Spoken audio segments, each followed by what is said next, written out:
تاخیر میں شب برات چونکہ آنے والی ہے اور پرسوں کی رات جاگنے والی رات ہے، اور اس پر تفصیلاً جو الحمدللہ پیر کے روز بیان ہوا تھا تو بہت اچھے طریقے سے قرآن و حدیث کی روشنی میں اس پر بات ہو چکی ہے، تو مجھے بس 2 منٹ میں اپنی بات کو پورا کرنا ہے اور خلاصہ میں آپ کے سامنے پیش کرنا چاہتا ہوں، کیونکہ شب برات کے تعلق سے اب معاشرے کے اندر مختلف نظریات پیدا ہو گئے ہیں۔ بعض لوگ کہتے ہیں کہ ان راتوں میں عبادت کرو، بعض لوگ کہتے ہیں نہ کرو، بعض لوگ ایک آدھ حدیث پڑھ کر موبائل کے اندر کوئی ایک میسج آ جاتا ہے اس کو پڑھ کر اس پر عمل کرنا شروع کر دیتے ہیں، بعض لوگ ایک کوئی چھوٹی سی کلپ سن کر اس پر عمل کرنا شروع کر دیتے ہیں۔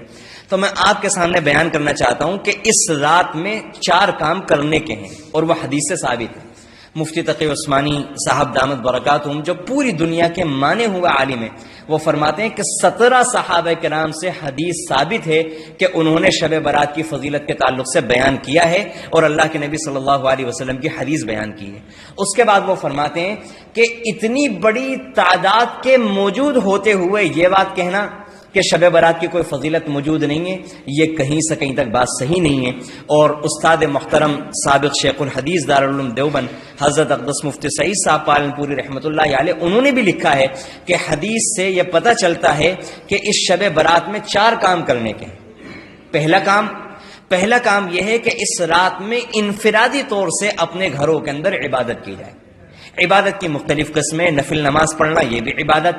ذکر اذکار کرنا یہ بھی عبادت، استغفار کرنا یہ بھی عبادت، درود شریف یہ بھی عبادت، قرآن کی تلاوت یہ بھی عبادت، اور بھی جتنی بھی عبادت کی قسمیں ہیں، عبادتوں کو محدود نہیں کیا جا سکتا، اس کو اجتماعی شکل نہ دی جائے، اپنے گھروں میں انفرادی طریقے سے جتنا بھی ہو سکے اس رات کے اندر عبادت کی جائے۔ اور پوری رات میں جاگنا ضروری نہیں ہوتا، بلکہ حدیث کے اعتبار سے اگر انسان 1 گھنٹے اپنی ہمت کے مطابق، اپنی صحت کے مطابق 1 گھنٹے جاگ لے انشاءاللہ تب بھی فضیلت حاصل ہو جائے گی، 2 گھنٹے جاگ لے تب بھی فضیلت ہو جائے گی۔ اس لیے ہمارے نوجوان، خواتین، بچے، بڑے، جتنا بھی ہو سکے، یہ راتیں بار بار نصیب نہیں ہوتی، رات میں جتنا بھی ممکن ہو سکے اپنی صحت کے مطابق، اپنی ہمت کے مطابق پہلا کام تو یہ کریں کہ تنہائی میں بیٹھ کر انفرادی طور سے عبادت کریں۔ دوسرا کام اگلے دن کا روزہ رکھنا، یہ روزہ رکھنا مستحب ہے۔ اور تیسرا کام اس رات کے اندر جتنا بھی ہو سکے، جتنا بھی زیادہ سے زیادہ ہو سکے امت کے لیے، اپنے لیے اور تمام لوگوں کے لیے اور اپنی ضرورتوں کو ذہن میں رکھتے ہوئے جتنا بھی ہو سکے اللہ کے سامنے آہوزاری کی جائے، اللہ رب العزت سے دعائیں کی جائیں۔ یہ 3 کام۔ اور پھر چوتھا کام یہ کہ قبرستان جانا، یہ بھی اللہ کے نبی علیہ الصلوۃ والسلام سے ثابت ہے، لیکن یہ زندگی میں 1 مرتبہ ثابت ہے۔ اور مفتی محمد تقی عثمانی صاحب دامت برکاتہم فرماتے ہیں کہ اللہ کے نبی صلی اللہ علیہ وسلم سے زندگی میں جو کام جس درجے میں ثابت ہو اس کو اسی درجے میں رکھنا چاہیے۔ لہذا اگر کوئی اللہ کا بندہ اس سنت پر عمل کرنے کی غرض سے زندگی میں 1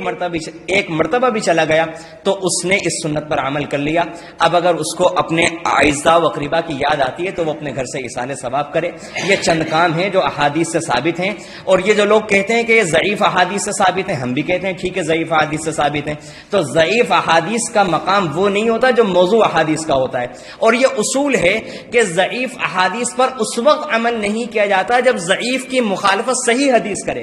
یعنی ضعیف حدیث سے ثابت ہو کہ اس پر عمل کرنا ہے اور صحیح حدیث سے ثابت ہو اس پر عمل نہیں کرنا، اس وقت ضعیف حدیث کو چھوڑا جاتا ہے۔ اگر کسی معاملے کے اندر صرف ضعیف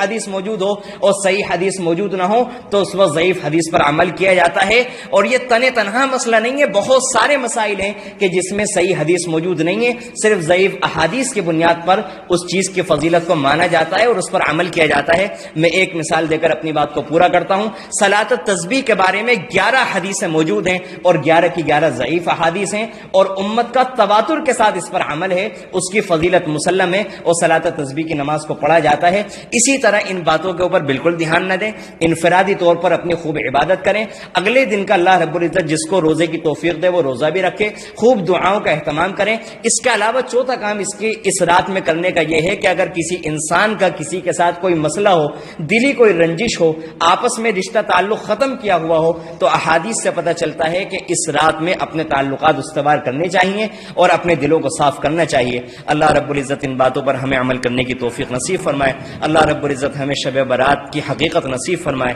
اللہ رب العزت ہمیں اپنی زندگیوں کو بدلنے کی توفیق نصیب فرمائے۔ آمین۔ وآخر دعوانا الحمدللہ رب العالمین۔